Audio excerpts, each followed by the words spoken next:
You're listening to an Airwave Media podcast. Recorded in Chicago, Illinois, with your hosts, Ken, Matt, Neal, and Jeff. This is Triviality.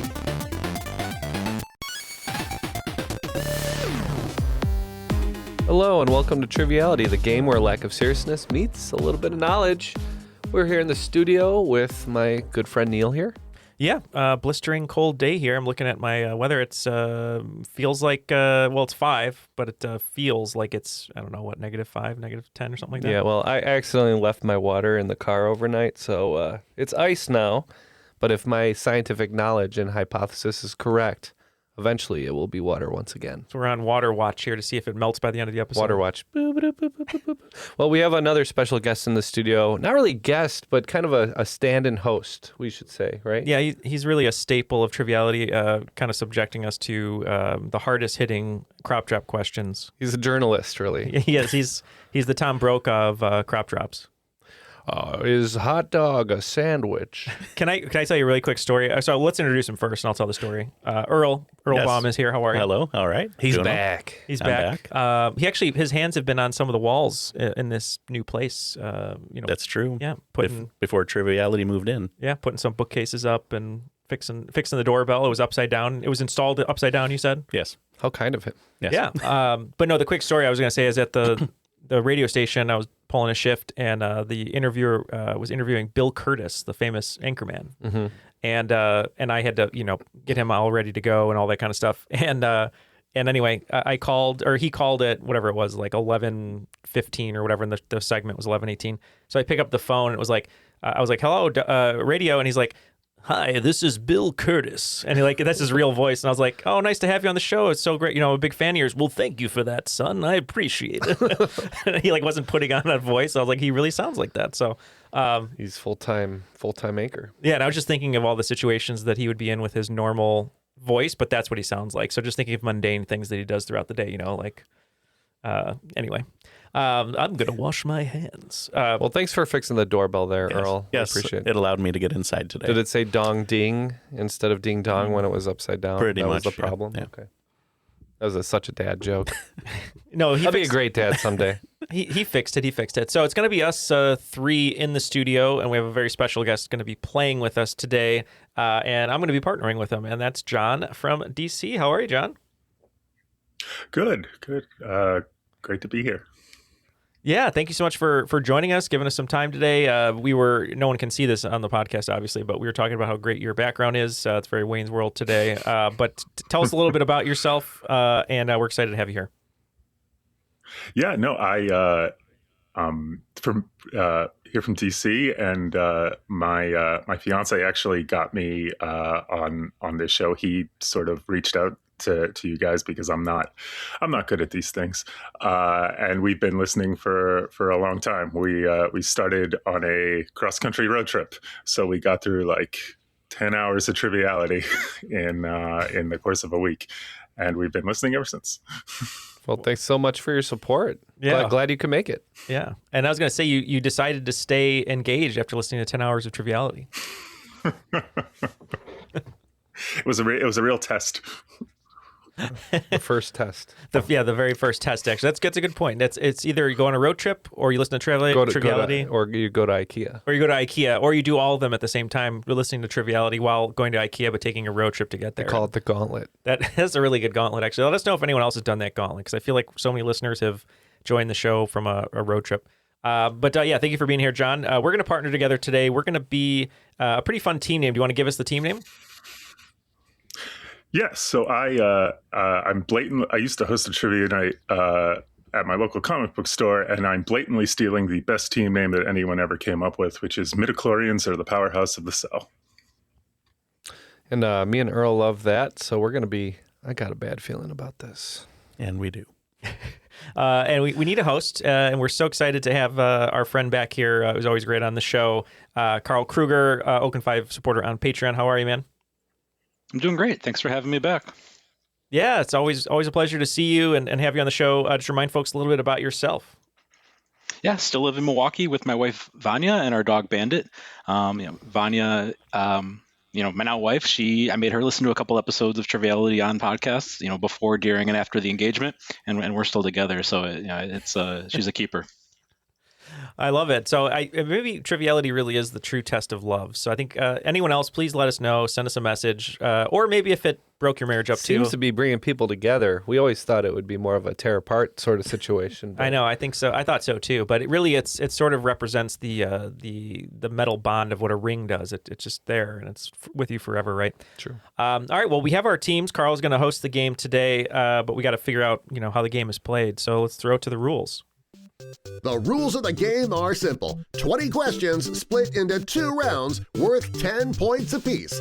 At halftime, there'll be a special swing round designed by this week's host. After regulation, players will enter the final round with the points that they've accumulated and will have a chance to wager 0 to 30 points on 5 categorized questions. At the end of the game, someone will be named the cream of the crop.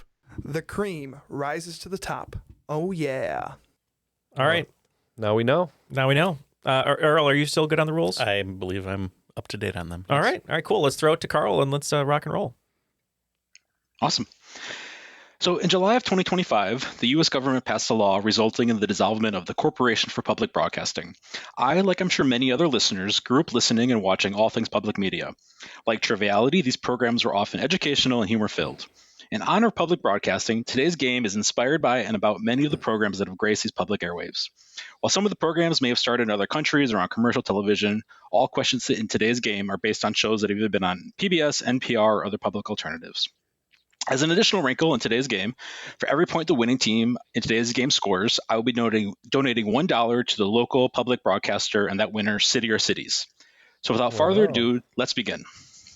Oh, amazing. It's amazing. Thank you. Round 1, question 1, the Kratt brothers. Brothers Chris and Martin Kratt have had multiple TV shows over the years focusing on animals with shows like Kratt's Creatures, Wild Kratts, and Zaboomafoo. Shifting to other famous brothers, in 2015, according to Mario creator Shigeru Miyamoto, what is the last name of Mario and Luigi? Boy, the pressure's really on today. I was going to say, because every question we get right has to be donated, $1 should be donated, so we got to be pretty good. We're a bunch of idiots. I know. Carl knew this, so he gives this this sort of test, and he knows these guys are only going to answer like 15 questions. So I think we're locked in on this one, though. You're locked in. Okay. John, this is the problem with me watching movies and all my knowledge coming from movies. All I can think of is the John Leguizamo Mario Brothers movie where it's Mario, and Luigi Mario, but I don't know if that's even true. Do you happen to know this? That's what I thought. I assumed because they're the Mario brothers that it's Mario, and Luigi Mario. But that could be just from the movie. That could be made up. But it's certainly the best answer I'm going to come up with. Yeah, me too. So I think let's do that. If we get it right, we'll do the dino dance like they do in the movie. And if not, I guess we'll see what happens. But I think you guys are right. And we also said Mario. It is the Mario brothers. It is Mario, and Luigi Mario. Ooh, I thought it was a trick for a second. I was all worried. Okay. Question 2, in Zoom. Zoom had 2 runs, first in the 1970s and again from 1999 until 2005. It consisted of games, science experiments, and plays sent in by their young viewers to their P.O. Box 350 in Boston, Mass. with the zip code 02134. In the United States, what does the acronym ZIP stand for? You good on this one, Earl? Oh. I'm gonna give it my best. All right. I feel like this is whatever Earl thinks. We're gonna go with it. Earl is the geocaching king here, so I'm sure he knows the zip codes. John, how are you on zip codes and acronyms? I believe it is zoning improvement plan, or it's either zone improvement plan or zoning improvement plan. Zone improvement plan. Okay, yeah, because all I was thinking of was like zone intercept protocol, but that sounds completely wrong. So, so zone improvement plan is what you're thinking of? Yes, or zoning. It's one of the two, and I forget which one it is. I think either way that'll be acceptable. As long as it's right, I think Carl will give us grace for the donation here. So yeah, let's go with your answer. So ours was slightly different, right? Slightly different. I thought it was zone improvement protocol. Introduced in July of 1963, it is Zone Improvement Plan. Wow, nice Very job. good, guys. Round 1, question 3. The category is Nova. A nova is an astronomical event in which a star gets incredibly bright and then fades over weeks or months. Starting in December of 1997, the film Titanic spent 15 weeks at number 1 of the U.S. box office before being knocked off by this otherworldly adaptation of a 1960s CBS series starring Gary Oldman and William Hurt. We can lock in, John, if you don't mind. So we were just talking about this one on the previous episode, I believe, or a recent episode. Lost in Space. Sure. He omitted Matthew LeBlanc. Yeah, Matthew LeBlanc, yeah. So we're going to say Lost in Space. Yeah, I remember they had like cups and stuff for it, and I think I saw it in the theater actually. It had like kind of a weird, I don't know, production design to it. Almost like took a little Independence Day into it. Anyway, we said Lost in Space as well. Yeah, I omitted Matt LeBlanc, Heather Graham, and a young Lacey Chabert also. It is Lost in Space. And that knocked off Titanic? It's crazy. Yeah, well, Titanic also was number 1 forever. So I guess it was like punching, someone who's down already, I think. I was just telling a younger friend of mine about how crazy Titanic was, like being in 5th grade when Titanic came out. Titanic fever. Like the girls obsessed over Leonardo DiCaprio. Boys see boobs. Boys see boobs. The for ship, the first time ever. You see a ship, like for the first time ever, just break in half. Yeah, that was the main part. Yeah. I mean, I do remember seeing it several times. My brother dragged me. We had to have seen it like 7 times in theaters. And it's like a 4-hour movie. It was like an epic, a big event, but yeah. Round 1, question 4. Where in the world is Carmen Sandiego? Where in the world is Carmen Sandiego was likely one of the first quiz shows that many young viewers watched. Tell me for 5 points each, where in the world will you find Cleopatra's Needles? 2 obelisks originally built for Egyptian pharaohs that now reside in 2 major cities. You're not going to find them in the Tate Modern or the Guggenheim. Well, it looks like Earl has a line on this one, so we're locked in. Well, I know that Tate Modern is in London and the Guggenheim is in New York. So I guess those would be my guesses. Oh, yeah. Oh, for some reason, I think I misheard the question. I thought he was saying it was not in the Tate Modern or the Guggenheim, but you're just saying what cities are those 2 places in, Carl? Correct. Yeah. Oh, great. It's a hint, Neil. Oh, sorry. I thought it was like a really difficult, like it's not these places. You really got to think about it. No, John, you're 100% right. Let's go with London and New York because George Costanza designed the Guggenheim, as we know. Yes. And we had said London and New York as well. Moved to their respective cities in the late 1800s. It is London and New York. Yeah, I, through geocaching, got the opportunity to visit the one in Central Park. Oh, cool. Oh, really? Yeah. Oh, that's cool. Like an obelisk you're talking Yep. about? Oh, how big is it? It's pretty tall. Yeah. Been to a few obelisks, have Been you? a few, yes. You got a few obelisks on your belt? Couple. All right. Round 1, question 5. Reading Rainbow. LeVar Burton, longtime host of Reading Rainbow, has famously advocated against the banning of books. I want you to name the one-word title of a 1999 novel written by Laurie Halse Anderson, presented non-linearly as a diary about a high school girl who was sexually assaulted and begins to process her trauma through art. Only at the end does she begin to find her voice. All right, well, I wish I could recall some of the titles from Banned Book Week when I was working in the library there, but this one specifically isn't ringing a bell. I know a lot of banned books, but the plot of this and the author's name is not ringing a bell, so we're just going to take a bad guess. That's 2 words, but shout out to the book called Poedex. All right. John, do you know this one? I'm completely blanking on this one. I don't even have a guess. The only thing I know, it's vaguely familiar. I'm not going to pull it. I think it's well, first I was thinking of that one book that I remember reading when I was in like 5th or 6th grade about like a kid who's like running in sneakers away from someone, like a hoodie. I don't know if it was like Rabbit or something or Run something. But I think this one is like, what I'm vaguely remembering is it's like one of the senses. It's like taste or speech or not senses, but like something like that, like speech, sight, taste. But I can't pull it. So why don't you just pick one of the sentences and we'll just say that. Sight, I guess. Sight. All right, yeah, we'll go with sight. Now that you say that, is it speak? Yeah, that sounds right. It's one of those.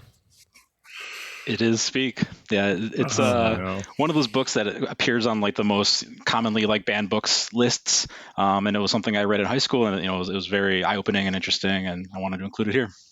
Some of my students are reading that right now. Are they really? Yeah. Oh. See, Neil, this is why we're a good team. Put I her know, there, that's doctor. right.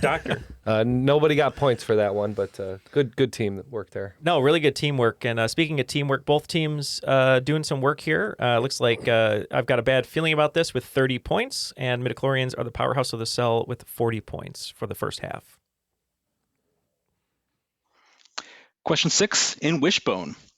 Wishbone featured reenactments of famous stories where one of the characters was often played by a Jack Russell Terrier named Wishbone. There were a few Sherlock Holmes stories over the course of the series, including A Scandal in Bohemia. What modern European capital was the capital of the Kingdom of Bohemia? It's a shame Wishbone shouldn't drink any Pilsner or Quell. We're elected. I loved Wishbone because what a great show. One of the most iconic characters. I mean, the guy was just like milling around during the Civil War and like King Henry VIII times and just like, running the show as a dog. How great is that? John, do you know where this would be? Is it Prague maybe? Is that where? Yeah, I'm pretty sure Bohemia is what is today Czech Republic or Czechia, and it would be Prague. It would be. Okay, I trust you then with the geography. I think I was just kind of thinking that general area because I know a lot of film productions are always in Prague, and that's what makes me think of Bohemia. But you're okay to go with that? Yeah, no, sounds good. Yep, you couldn't sit down in a restaurant in Prague without somebody handing you a Pils or Kel, so we're saying Prague. The answer is Prague. Love it. Question 7, Thomas and Friends. A Bond, a Beadle, a Baldwin, and a badmouth comedian have all narrated for Thomas and Friends. Shining Time Station incorporated segments from Thomas and Friends with 2 of those narrators appearing on screen. For 5 points each, name the 2 conductors that appear on screen. For an extra 5 bonus points each, name the other 2 narrators. All right, I think we're locked in with all 4. All right, before I give you some of my ideas, John, do you have any? I know the Beatle would be Ringo Starr. The comic would be George Carlin, and I'm pretty sure the Baldwin is Alec. The Bond is the one I'm really blanking on. Just in terms of timeline, my guess would be either Roger Moore or Timothy Dalton, but it's really a coin flip between them, unless George Lazenby or something was on Thomas the Tank Engine. Yeah, I mean we're like lockstep on this exact same names. So Carlin, Alec, Ringo, and then I was between Moore and Dalton. I mean this would have been 90s, early 2000s. Would Timothy Dalton subject himself to that? He was getting a little bit older. I almost feel like it's a Roger Moore thing because he's so kind of iconic and older. But it is a coin flip, like you said. So I'll defer to you. You can either say Moore or Dalton. I feel the Roger Moore Bond would be a better fit for Thomas the Tank Engine than the Timothy Dalton Bond, so I'll just say Roger Moore. Okay, so we're going Moore, Ringo, Alec, and Carlin. Well, like you guys, we had the first 3, and then the Bond we don't know at all. So the Bond that we feel like could have done that role without us knowing about it was Timothy Dalton, so we said Dalton. So Ringo Starr and George Carlin are the 2 on-screen conductors. Alec Baldwin is the Baldwin in question, and the Bond was Pierce Brosnan. Wow, what a surprise. Okay. So 15 points apiece, correct? Yes. Wow, who'd have thought? Pierce Brosnan just flirting with the viewers of Thomas the Tank Engine. Do you know anything about steam engines? Question 8, This American Life. My wife is originally from Peru and often reminds me that South America is America too. So in South American history, I want you to name the man who helped Colombia, Venezuela, Ecuador, Peru, and Panama all gain their independence from the Spanish Empire. Throughout Latin America, he has many things named after him, including 2 currencies. So, John, it looks like you might know it. If you do you want to just lock in for us? Yes. Okay, good, because I have no idea, and I trust you. Well, I don't have a very good idea, especially with the currencies bit. Maybe Bolivar is a name that's just popping into my head. I don't know really the context for that, but let's just say that. It's more than I have. Quickly, when I was lying on the floor, I tried to memorize as many currencies as I could before I got there to convince people I knew what I was talking about. And the only way I could remember the bolivars, I would go Santa Monica Bolivar. So it is a currency. It is a currency. Oh, that's good. Yeah. Take it away, John. Yeah, I believe this is Simon Bolivar. Is the only person I could think of that would probably fit that description. Yeah, I excluded one country from the list, being Bolivia, because it is Simon Bolivar. Yeah, How about that? Bolivia was the Bolivar. Yeah. It's kind of lucky that one. Yeah, great question. And now your wife is not mad at us. Your wife's name's Vanya, you said, right? Yes. Yep. Hello, Vanya. Thank you for enlightening us. Yeah, and she'll listen to this episode because I'm on it, but she typically doesn't listen to the other episodes. So. All right. Well, sorry, Vanya. You cannot listen anymore. Yeah, right. Question 9. Theodore Tugboat, or as I call it, what if Thomas and Friends but boats? In what city will you find the world's busiest harbor? It moves the most TEU, or 20-foot equivalent units, also known as your classical shipping container, per year. Some call it the Pearl of the Orient or the Paris of the East. So what's the world's busiest harbor? Right. Well, based on movies that I've seen where people are coming off of ships into the city, I think we're just going to take a wild guess here. So initially, John, I was thinking of Pearl of the Orient being the port city where Jean-Claude Van Damme gets off in Bloodsport, but I'm sure it's not that. What are you thinking? All I can think of is like Shanghai. I think has a lot of ships, but you might know better than I would. I would say I kind of have it narrowed down between either Shanghai or Singapore. I was kind of leaning towards Singapore, although if we're, I wouldn't be surprised if it was Shanghai. Well, no, I'll tell you what. As Clint Eastwood says in one of the Dirty Harry movies, a man's got to know his limitations, and I have no idea on anything geography. So I'll trust you. Let's go Singapore. And we're going the other way with Shanghai. Yeah, John, you're not going to be surprised. It is Shanghai. Oh, it's Singapore. I think was number 2, actually. Hey, we had both of them. There's been a couple coin flips this game, so that's all right. Yeah. In question 10, Sesame Street. Sesame Street has a recurring segment where they show 4 items. One of these things is not like the other. One of these things doesn't belong. I want you to find the odd one out of this list. Gladiator, Parasite, Crash, Argo. And as a hint, there's a Sesame Street character who's very interested in this category. So it sounds like Neal knows what's going on here. Yes. I'm having some trouble narrowing down what difference we're looking for here and what character we're talking about. So do you have any ideas? Well, I was just thinking Argo would be more interesting to a little kid as a word because it's short. Oh. And I'm just going that route. I don't have any other insight. I don't think Parasite would have anything going on with that. All right. Well, let's just take a 1 in 4 guess and say Argo.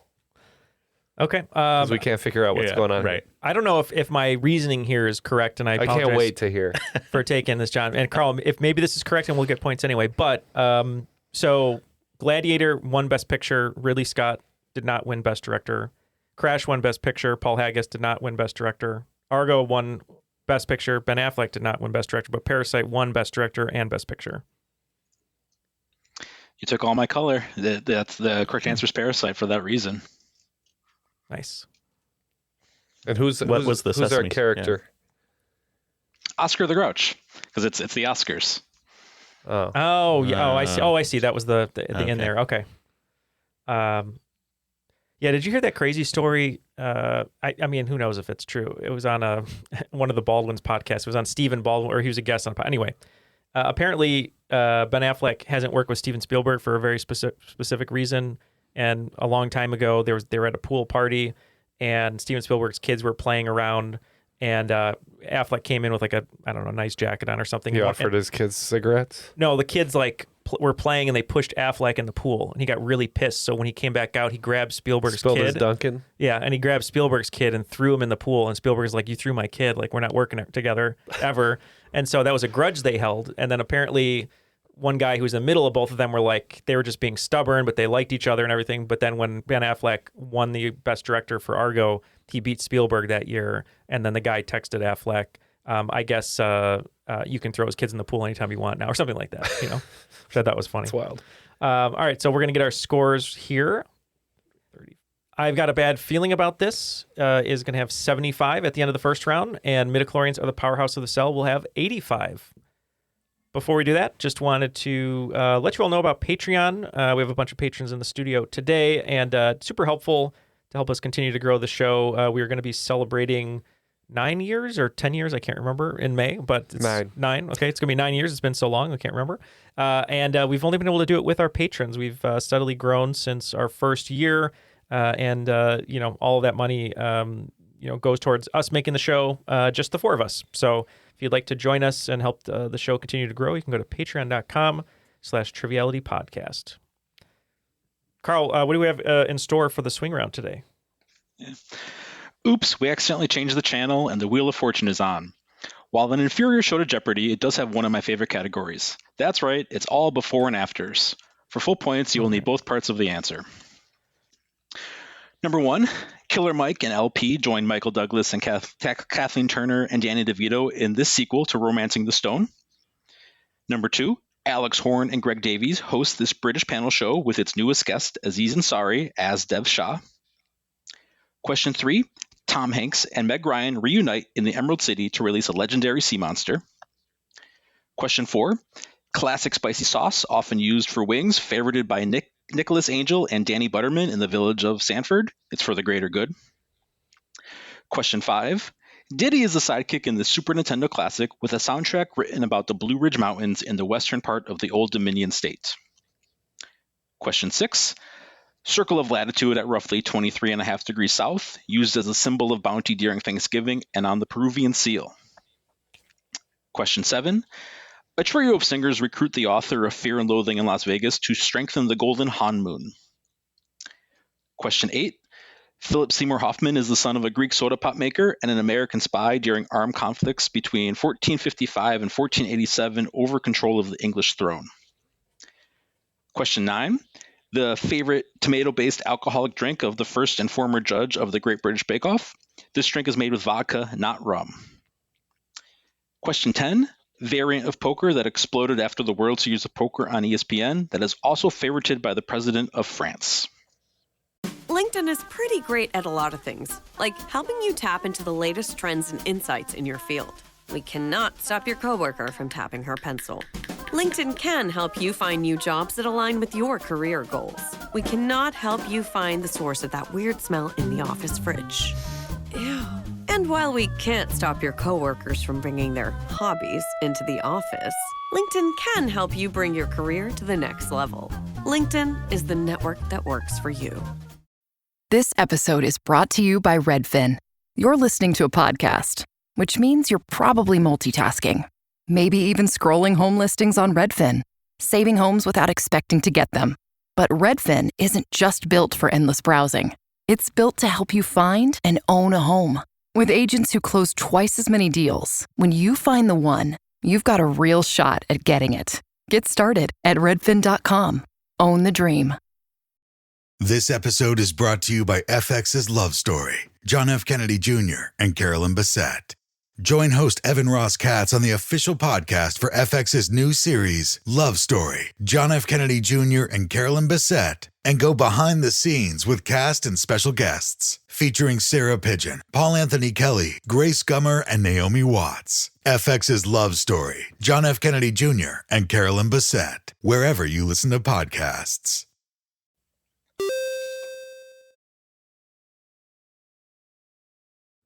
And we are back. We've got some great answers here and some, well, maybe one or two not so great answers. She's got a great answer. That's right. Thank you, Mr. Pacino. And let's get the questions one more time, and we'll see how we did here. Question 1, Killer Mike and LP join Michael Douglas, Kathleen Turner, and Danny DeVito in this sequel to Romancing the Stone. We said Run the Jewel of the Nile. Yep, and we didn't know if you needed the full group name, so we just said Run the Jewels of the Nile. Run the Jewels of the Nile. Question 2, Alex Horne and Greg Davies host this British panel show with its newest guest, Aziz Ansari, as Dev Shah. We said Taskmaster of None. We agree, Taskmaster of None. Taskmaster of None. Number 3, Tom Hanks and Meg Ryan reunite in the Emerald City to release a legendary sea monster. We said Sleepless in Seattle Kraken. We said the same. That is correct. Question 4, classic spicy sauce, often used for wings, favorited by Nicholas Angel and Danny Butterman in the village of Sanford. It's for the greater good. The greater good. We said Dave's Red Hot Fuzz. We went with, I think it's Frank's Red Hot Fuzz. Whoops. The name of the sauce. It's either is Dave's it could the be Chicken Frank Man or Dave, the Hot Honey? So you're thinking of Dave's Hot Chicken, which is a chain. But yeah, I agree. Frank's Red Hot Fuzz. Not hot enough for me. That's why. You like Dave's? I was looking for Frank's Red Hot Fuzz. Oh, we screwed up, man. Question 5. Diddy is the sidekick in this Super Nintendo classic with a soundtrack written about the Blue Ridge Mountains in the western part of the Old Dominion state. One of the greatest video games of all time, Donkey Kong Country Road. And yeah, we also said Donkey Kong Country Road. Yep, I was looking for Donkey Kong Country Roads. Take me home. Question 6. Circle of latitude at roughly 23.5 degrees south, used as a symbol of bounty during Thanksgiving and on the Peruvian seal. We said Tropic of Capricornucopia. And we also went with Tropic of Capricornucopia. Both teams getting points. It's the Tropic of Capricornucopia. Question 7. A trio of singers recruit the author of Fear and Loathing in Las Vegas to strengthen the Golden Han Moon. Oh, did I overthink this one? Is it just Demon Hunter S. Thompson? Or is it the name of the group? Maybe I'm confusing it with the anime, but we said X Hunter S. Thompson. We went with K-pop Demon Hunter S. Thompson. Yeah, the group is Huntrix, but I was looking for K-pop Huntrix? Demon Hunter S. Thompson. Huntrix is the name of the group. Huntrix? Yes, but I was looking for K-pop Demon Hunter S. Thompson. So only one team getting points there. Yes. We went too hard. It happens. Question 8. Philip Seymour Hoffman is the son of a Greek soda pop maker and an American spy during armed conflicts between 1455 and 1487 over control of the English throne.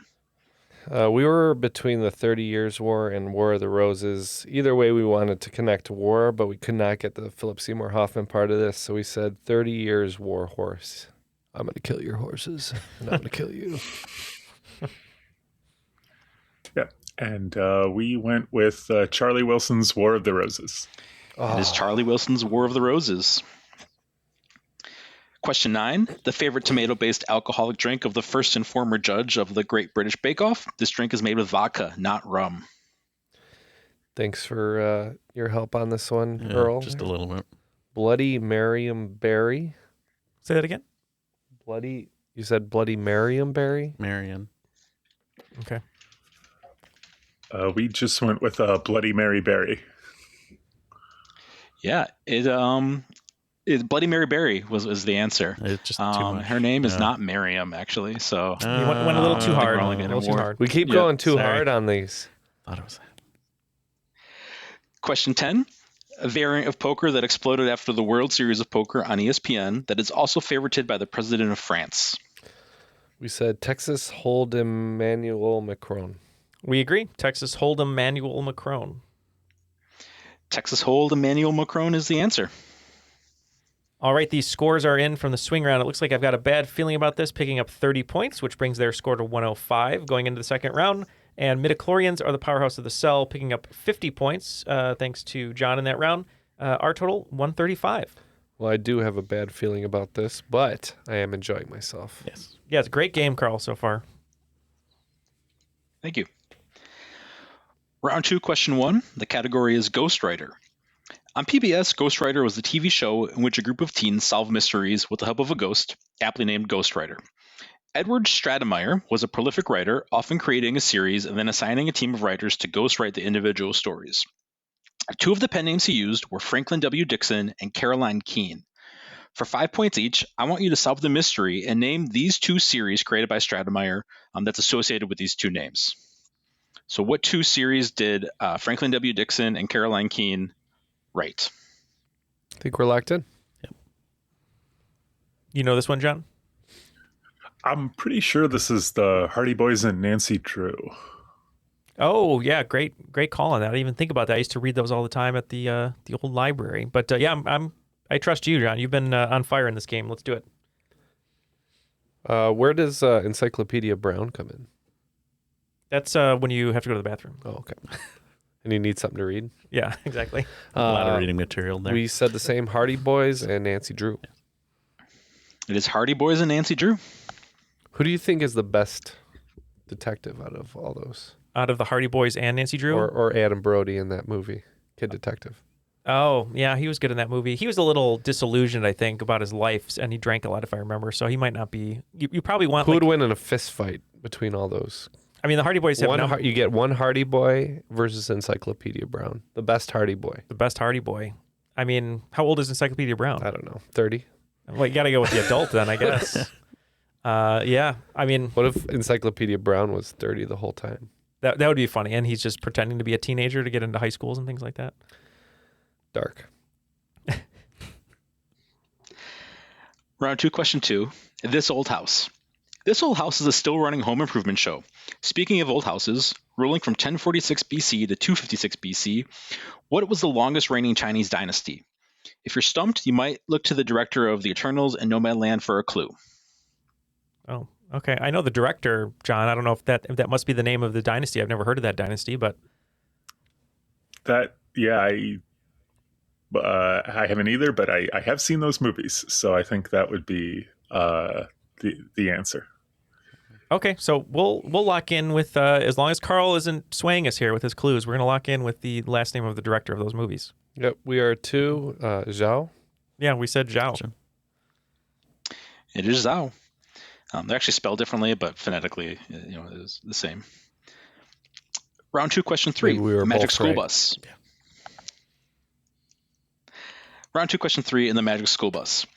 In one famous episode of the Magic School Bus, Miss Frizzle takes a class through the solar system, eventually landing on Pluto. They do not visit Jupiter, so they do not get the chance to learn the Galilean moons. For 5 points each, I want you to name each of the Galilean moons. 3 of these moons are named after quote-unquote lovers of Zeus or Jupiter. The 4th is known as his cupbearer. They never made like an after-dark adult version of Magic School Bus. Just think about it. A bunch of adults getting on a school bus with Miss Frizzle and being like, let's go look at a urethra. Arnold was the only sane one in the group. Was he the one, redhead? He was like, what is going on Yeah, here? what are we doing here? Why are we shrinking down into the size of a DNA or whatever, blood cell? Yeah, that's true. I wonder if he went home and complained to his parents and what happened to He's those. like, couldn't this just be a slideshow? This could have been an email, This Miss could have Frizzle. been a transparent slide. His parents come to school. Why did you shrink my son to the size of a blood cell? They're all probably screwed up now, right? I mean, they have to be. Anyway. You're locked in over there? I got 3 of the 4. Oh, okay, you're thinking. Okay. Still It looks like, thinking, John, you looks like you yes. got him. Yeah, I'm pretty sure I know the 4. 4 only? Which Right. I believe they are Ganymede, Io, Europa, and Callisto. I'll trust you. That'll be our locked in answer. We had the same. The 4 Galilean moons are Io, Europa, Ganymede, and Callisto. Round 2, question 4. Bill Nye the Science Guy. Bill Nye is a venerable British actor appearing in 3 films directed by Edgar Wright and starring Simon Pegg and Nick Frost. What is the tasty and colorful name for this trilogy of a zombie film, buddy cop comedy, and an alien invasion? Reluctant. Yeah, I love Bill Nye. He's always good. I remember, I think it was 2003, I was working at Blockbuster, and one of my employees who's a shift manager was like, this new movie came out. You got to see it. It's the greatest movie I've ever seen in my life. And it was fun. It was fun. But anyway, she's like, it's Shaun of the Dead or Hot Fuzz? No, Underworld. Underworld. With Kate Beckinsale. Pretty good. And it is great. And I had a crush on Kate Beckinsale. At the time, it was peak. It was peak. And I was like so excited about it. So I watched the movie, and Bill Nye, he gives the greatest. That's all I think about when I think of Bill Nye. Anyway, yeah, we said the Cornetto trilogy. Leave us. Leave us. We also said Cornetto. Yep, the 3 flavors Cornetto trilogy. Both teams getting points there. Sorry for the listeners there. I know we it's just a great scene. Great choice. Round 2, question 5. In Arthurian legend, the Siege Perilous is a seat at the round table reserved for the knight who would succeed in their quest for what? John Cleese and Terry Gilliam might have an idea. We're locked in. John, are you familiar with the meme from Arthur of like his fist? He gets really angry. Yeah. And like shakes. Yes. I love that. When he hits DW. Yeah. In the back of the playground. Oh, no one sees it. John, what do you think of this answer? I feel this has got to be the Holy Grail. I agree. I think we should go Holy Grail. What is your quest? And we too seek the Holy Grail. The answer is the Holy Grail. 'Tis but a flesh wound. Earl, you're a big Holy Grail fan, aren't you? I enjoy it. Yeah. The Grail itself or the film? The musical Spamalot. Oh, you like Spamalot too? Yeah. Yeah. I guess all of it. Yeah. I mean, yeah, we'll see. So for scores here, both teams chose wisely. I mean, we both were 5 for 5 on all of those questions. So team I've got a bad feeling about this is going to be at 155. And midichlorians are the powerhouse of the cell are going to be at 185. So still a very close game, 30 points separating each team, which is perfect scores for the finals coming up pretty soon. In question 6, not going to give you the category because that's actually the answer of this question. What book series written by Brian Jacques featuring anthropomorphic woodland creatures, usually living in an abbey, debuted as a TV series on public television in 1999? The first of the 22 novels in the series was released in 1986. You know this one, John, I can tell. Maybe. Maybe. Okay, we'll wait. Maybe. One of those two. Okay. I don't know this one. You don't know either of No. these? No. This is a great game, Carl. The first one, maybe. I think these are both about rodents doing stuff. I wrote, I think, 2 different series about rodents. I'm an expert, I guess. But I don't know either of these really. Like, I haven't read them or seen shows, but I think this one had a show and this one did not. So we're locked in. All right, what are you thinking, John?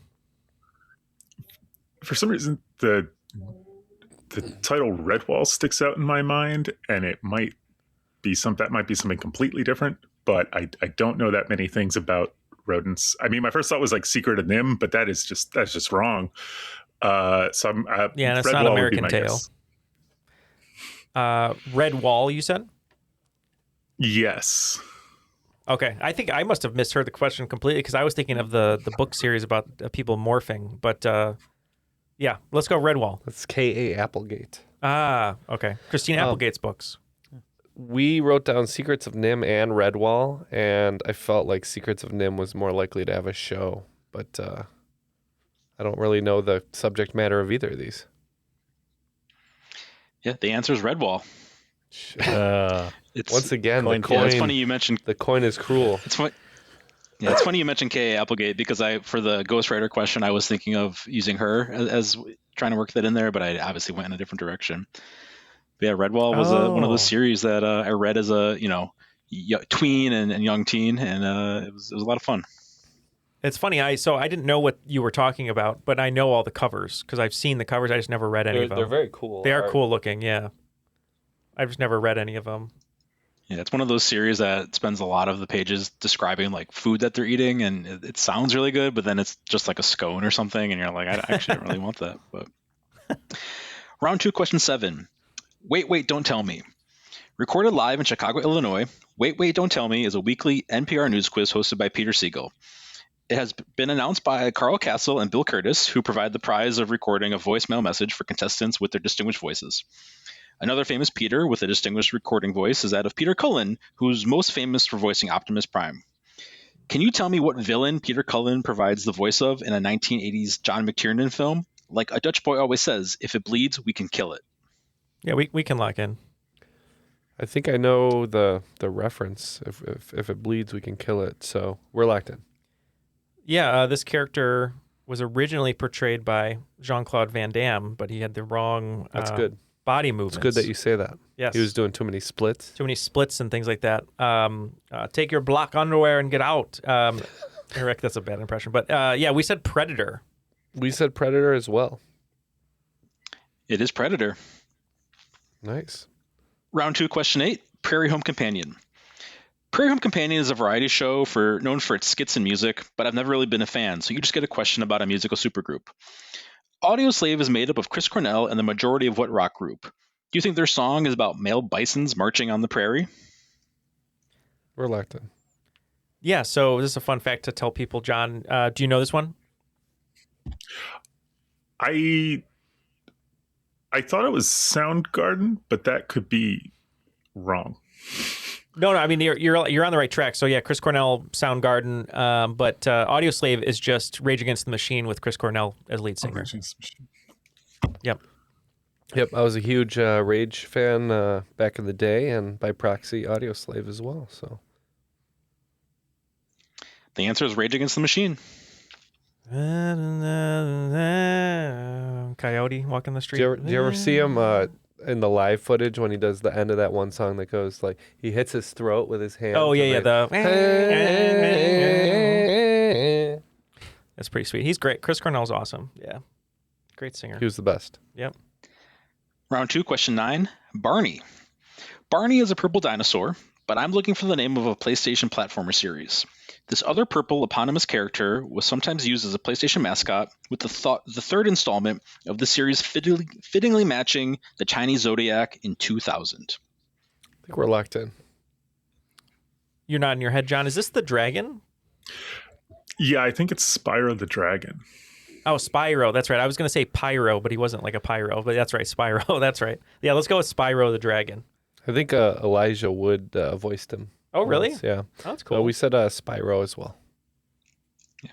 2000 was the year of the dragon in which the third in the series was released. It is Spyro the Dragon. I remember those games. This round's going really well, so let's finish it off with a big W. Question 10, Car Talk. Car Talk was a comedic automotive show hosted by Click and Clack, the Tappet brothers. Each episode ended with a puzzler, so I went to their archives to find this puzzle from June 3rd, 2000. There was a baseball team with 20 kids on it. During the end of the year party, the coach declares that they aren't allowed to wear their baseball hats during the dinner, so all 20 hats are thrown into a pile. After the dinner is done, each kid tries to find their hat. What is the probability that exactly 19 of the 20 kids end up with the correct hat? If they select a hat randomly? Just what are the odds that the 19 of the kids end up with the right hat in whatever way they find fit? We're locked in. This is a puzzler. I think. No, you're right. Because if... Right. Then... That's my thought. Yeah. Okay, so they're locked in, John. So, Carl, what you're saying here is there's 20 kids, they take off their hats to eat pizza, and after the game or the pizza party, if they all go to grab a hat, what's the probability that 19 of them get the right hat on the first try? Yeah, yeah, correct. Okay. John, I have absolutely no idea. And I don't know if I have the brain cells to figure this out. I don't know how to do the math in this case. I'm thinking about pizza right now. What do you want to say? Do you have any idea? I would just guess a number. I would say 5% because that sounds nice. Yeah, we'll say 5%. Let's go for it. Well, I was about to do some serious lottery style math here, but Earl recognized a riddle when he heard it. Maybe. No, you're right. Because do you want me to explain it? Yeah, go for it. If there's 20 kids and 19 of them grab the right hat, then there's only one hat left, and it has to be correct to the other baseball player. So it's 0% chance that it's only 19% or only 19. So it's, yeah. That is correct. It's impossible. If at least one kid has the wrong hat, then at least another kid has to have the wrong hat. I still don't understand it, but I'll give you the points. I'll explain it later. I'll whisper it in your ear as you're falling asleep. Okay. All right, we have our scores at the end of regulation. I've got a bad feeling about this, picking up 40 points, bringing their total of 195. And midichlorians are the powerhouse of the cell, are going to be at 225 after picking up 40 points. So very close game. Before we get to the final round, just one more mention of Patreon. If you'd like to go to patreon.com/trivialitypodcast, you can help support the show for as little as $5 a month. Get all of the bonus episodes ad-free. We have weekly bonuses that are released, hosted by us, including the crop drop at the end of the month. and then also some other great stuff that's going on over there. But mostly it is your contributions that can help us, as Carl mentioned earlier, about supporting public radio and things like that. It's just us four, so you're directly supporting the show, which we cannot thank you enough for. And if you can't support us monetarily, just mentioning the show to a friend or giving us a review on Spotify or Apple is always welcome and super helpful. So thank you for all of your support. But if you'd like to support even more, go to patreon.com/trivialitypodcast. All right, let's get the categories for the final round, and we will place our wagers. Yeah, so, and as a reminder, I will be making a donation to the local public broadcasting for the winning team, so keep that in mind as you make your wagers. So for the final round, we're going to be talking about the GOAT, Mr. Rogers. So number one is Mr. Rogers, which is your Mr. Rogers neighborhood question. Number two is Mr. Rogers, your other Mr. Rogers neighborhood question. Number three is Mr. Rogers, your U.S. postage question. Number four is Mr. Rogers, your science question. And number five is Mr. Rogers, your sports question. All right, the wagers are locked in. We're doing 30, 30, 15, 30, and 10. You guys are doing 30s all the way down. So hope we do well in this last round to earn that donation money that Carl is so generously putting up here. Let's go ahead and get the questions. Yeah. In number one, Mr. Rogers, which is your Mr. Rogers neighborhood question. Named to help kids overcome their triskaidekaphobia, who rolled over the land of make-believe? Number two, Mr. Rogers, your other Mr. Rogers neighborhood question. What future Batman first appeared on screen on Mr. Rogers' Neighborhood in 1975, where he also served as a production assistant? Number three, in Mr. Rogers, your U.S. postage question. Mr. Rogers appeared on a stamp in 2018. As of today, what is the cost of a standard U.S. stamp? In cents, it is the same as the atomic number of a silverish white precious metal. Number four, Mr. Rogers, your science question. Mr. Rogers lived his entire life with a condition with a few different scientific names. Deuteranopia or protonomaly are two examples. What is the more common name for this condition? And in number five, Mr. Rogers, your sports question. Aaron Rodgers recently had the opportunity to become the fifth NFL quarterback to beat all 32 NFL teams, but failed. For full points, name the four quarterbacks who have completed this task. Two were Big Ten QBs, one is from the SEC, and the other school is now in the Sun Belt. Okay, we have the questions. We'll be back with our answers after these messages. Hi, I'm Cassidy. And I'm April, and together we are fashion historians, friends, and co-hosts of Dress, the History of Fashion, a podcast about why the clothes we wear matter throughout history and around the world. From the cultural and societal to the personal and often political, with each episode we explore the multitude of meanings quite literally sewn into the clothes we wear. Please join us in unraveling the hidden histories residing in your closet. New episodes are available on Wednesdays, and our Dressed Classic episodes re-air each Friday on Apple Podcasts, Spotify, or wherever else you listen to your favorite shows. It feels really good to be productive, but a lot of the time it's easier said than done, especially when you need to make time to learn about productivity so you can actually, be productive. But you can start your morning off right and be ready to get stuff done in just a few minutes with the Inc. Productivity Tip of the Day podcast. You'll hear advice on everything from how to build confidence to how to get the best night's sleep. New episodes drop every weekday, and each one is 5 minutes or less, so you only have to listen a little to get a lot more out of your weekdays. Listen and subscribe to Inc. Productivity Tip of the Day wherever you get your podcasts. That's Inc. Productivity Tip of the Day wherever you get your podcasts. You can spend less time staying in the know about all things gaming and get more time to actually play the games you love with the IGN Daily Update podcast. All you need is a few minutes to hear the latest from IGN on the world of video games, movies, and television with news, previews, and reviews. You'll hear everything from Comic-Con coverage to the huge Diablo 4 launch. So listen and subscribe to the IGN Daily Update wherever you get your podcasts. That's the IGN Daily Update, wherever you get your podcasts.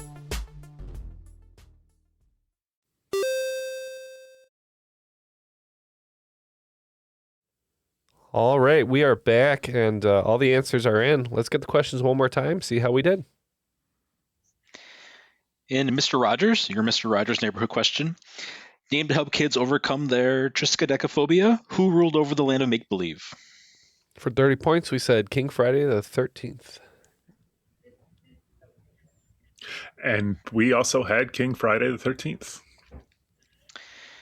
Number 2, your Mr. Rogers, which is your other Mr. Rogers Neighborhood question. What future Batman first appeared on screen on Mr. Rogers' Neighborhood in 1975, where he also served as a production assistant? We said Michael Keaton. And we also had Michael Keaton. It is Michael Keaton. So Number far, 3, so good. Mr. Rogers, or your U.S. postage question. Mr. Rogers appeared on a stamp in 2018. As of today, what is the cost of a U.S. stamp? In cents, it is the same as the atomic number of a silverish white precious metal. Gratefully, we only bet 15 on this one. We said 53 cents. Yeah, and thank you to all of our patrons. We mentioned it earlier. I get a chance to mail out all the Patreon letters, so I know that this is 78 cents. It is 78 cents. And the it's too much. Precious metal would be platinum. Oh, okay. So I wasn't going to get that one for sure, so that's good to know. Number 4, Mr. Rogers, your science question. Mr. Rogers lived his entire life with a condition with a few different scientific names. Deuteranopia or protonomaly are 2 examples. What is a more common name for this condition? Great thought by Earl on this one. I want to hand it to you. I thought it might be webbed feet. Wow. Yeah, John, take it. Yeah, we went with double jointedness. Yeah, no points there. He had red-green color vision deficiency or color blindness. Oh. And those are 2 different names depending on the type of color blindness that there is. And then number 5, Mr. Rogers, your sports question. Aaron Rodgers recently had the opportunity to become the 5th NFL quarterback to beat all 32 teams, but failed. For full points, name the 4 quarterbacks who completed this task. 2 are Big Ten QBs, 1 was from the SEC, and the other school is now in the Sun Belt. We declined to answer this one due to complete lack of knowledge, so we lose 10 points. Yeah, so this one, John and I had a discussion. We latched onto the Big Ten first. We know Brady went to Michigan. He played a really long time. We were kind of thinking of quarterbacks that played a really long time. I remember Breeze was big at Purdue. He played for San Diego and the Saints, so we would have an opportunity there. Brett Favre played for a ton of teams and played forever. Not sure what school he went to, if that's the Sun Belt possibly. And then Peyton Manning also played a long time, and we think he might be the Tennessee SEC connection. So those are our 4. Yeah. Brett Favre went to Southern Mississippi. So it was Brett Favre, Tom Brady, Drew Brees, and Peyton Manning. Wow. Nice. So you get points there. After the final round, I've got a bad feeling about this. Is going to be picking up 5 points, bringing them to a nice even 200 points. And midichlorians are the powerhouse of the cell, are going to be picking up 90 points. Bringing our total to 315. Hefty. Making us today's cream of the crop. The cream will rise to the top. Oh, yeah! But the real cream of the crop today is Carl. Of course, that is a very generous donation. We appreciate you being on the show, and thank you for putting that up. Yeah, thank you. I'll make a donation half to the DC area and half to Chicago. That's awesome. Yeah, and Carl, thank you so much for this game. It was so well written, great clues. Obviously, talking about a great subject matter with public radio and public television. Any parting words before we let you go today? Yeah, just a shout out to my wife Vanya. She's been taking care of our dog Bandit again downstairs, and the people that helped me play test on the Discord. They were a great help. That's awesome. Well, yeah, thank you to all of our friends on Discord for always being there to play test and help out. So yeah, thank you, Carl, for being here for this great game. And then John, it was such a pleasure meeting you and getting a chance to partner with you today. Any parting words, anything you'd like to say before we let you go? No, just a big thanks to my fiance Kevin, who reached out to set this up. This was a surprise early Christmas gift, so I'm going to have a tough time beating that in a couple of days. So yeah, shout out to him. Yeah, and we talked about it earlier. We'd love to have you back on, and maybe you can host a game, and we'll turn the tables on Carl. Awesome. Well, thank you both for being here today. We can't thank you enough, but we also can't thank our network, Airwave Media, as well. Ken? Yeah, that's right. Check out other great shows on airwavemedia.com like Ancient World, Book Riot, and Bites of Health. And thanks to Earl, too, for stepping in for our sicky and working co-host. Little bits of help here or there. Yeah, we appreciate it. Maybe we'll see you again soon. Maybe. We shall see. Yep, we might see you again soon. But yeah, thank you, Earl, for all of that. And, thanks to Matt and Jeff, who weren't here, but maybe they'll be back. No thanks to them. No thanks to them. But thank you again to our guests, John and Carl and Earl, for stepping in. And for Ken, my name is Neal, and we'll see you next week on another episode of Triviality.